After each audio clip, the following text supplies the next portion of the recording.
Assalamualaikum warahmatullahi wabarakatuh. Halo semuanya, selamat datang di video kita kali ini.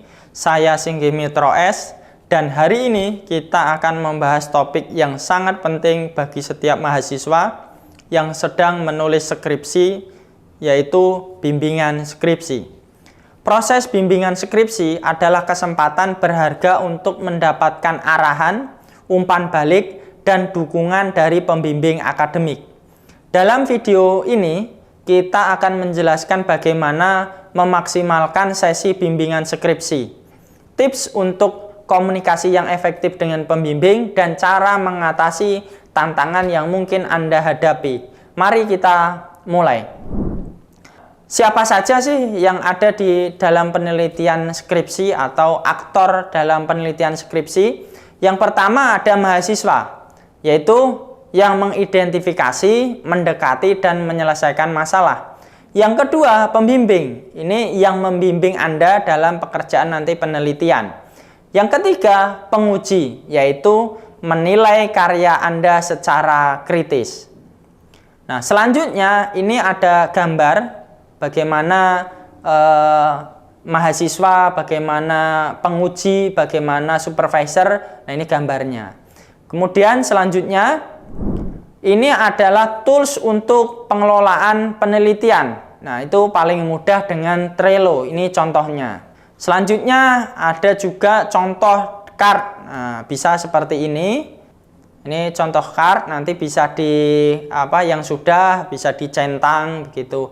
Selanjutnya ini adalah contoh koreksi mahasiswa melakukan bimbingan ke dosen dengan aplikasi tersebut. Kemudian nanti bisa dicoret-coret di situ. Nah, ini adalah contohnya.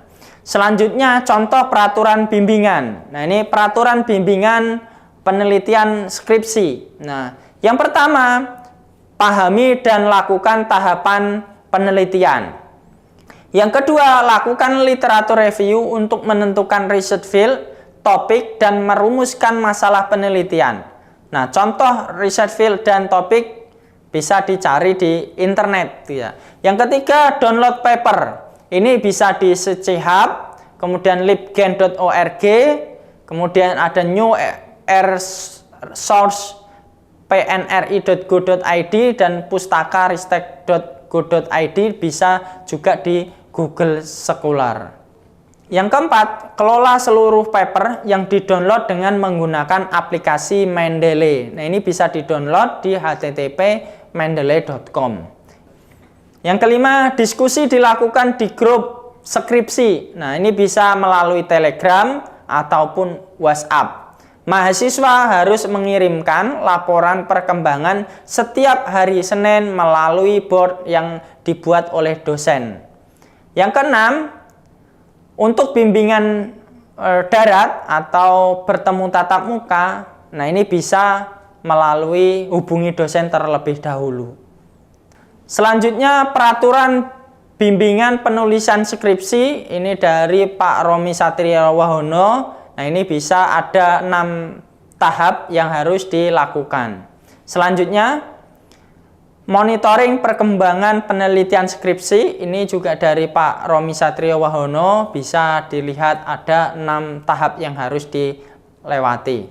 Kemudian selanjutnya contoh peraturan bimbingan, yaitu finishing dokumen tesis dari Romi Satriawahono, ada 3 tahap yang harus diselesaikan. Selanjutnya ini bisa diskusi di grup Telegram, dan juga bisa diskusi dengan Zoom. Nah, ini selanjutnya tips komunikasi yang efektif dengan pembimbing. Nah, persiapan yang baik adalah langkah pertama untuk komunikasi yang efektif. Berikut beberapa tipsnya. Pertama, tentukan tujuan sesi. Sebelum pertemuan, tentukan apa yang ingin Anda capai. Apakah Anda memerlukan klarifikasi tentang topik tertentu atau ingin mendapatkan umpan balik tentang bagian tertentu dari skripsi Anda.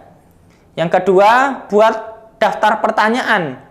Siapkan daftar pertanyaan atau poin yang ingin Anda diskusikan Nah, ini akan sangat membantu Anda tetap fokus dan memastikan semua isu penting terbahas. Yang ketiga, bawa materi yang relevan.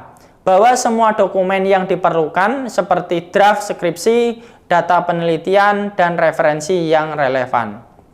Nah, selanjutnya ini saat sesi bimbingan berlangsung. Nah, ini ada beberapa hal yang perlu Anda perhatikan.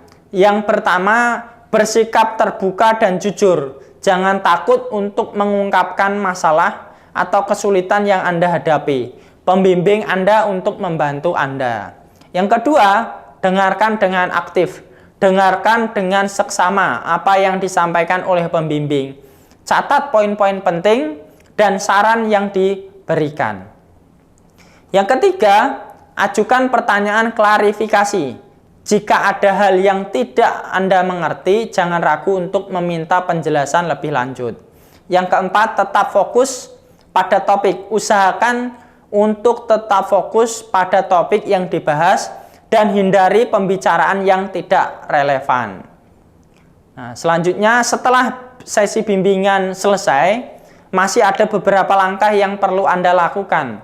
Yang pertama, tinjau kembali catatan. Segera setelah pertemuan, tinjau kembali catatan Anda dan buat rencana tindakan berdasarkan saran yang diberikan.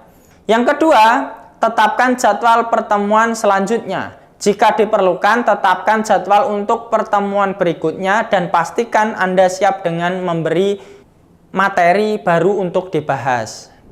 Terima kasih telah menyaksikan video ini. Semoga penjelasan tentang bimbingan skripsi dapat membantu Anda dalam menjalani proses bimbingan dengan lebih efektif dan produktif.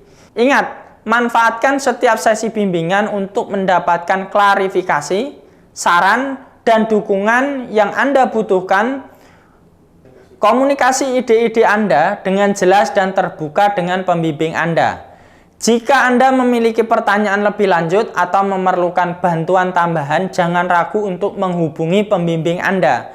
Sampai jumpa di video berikutnya dan selamat menulis skripsi. Saya akhiri. Wassalamualaikum warahmatullahi wabarakatuh.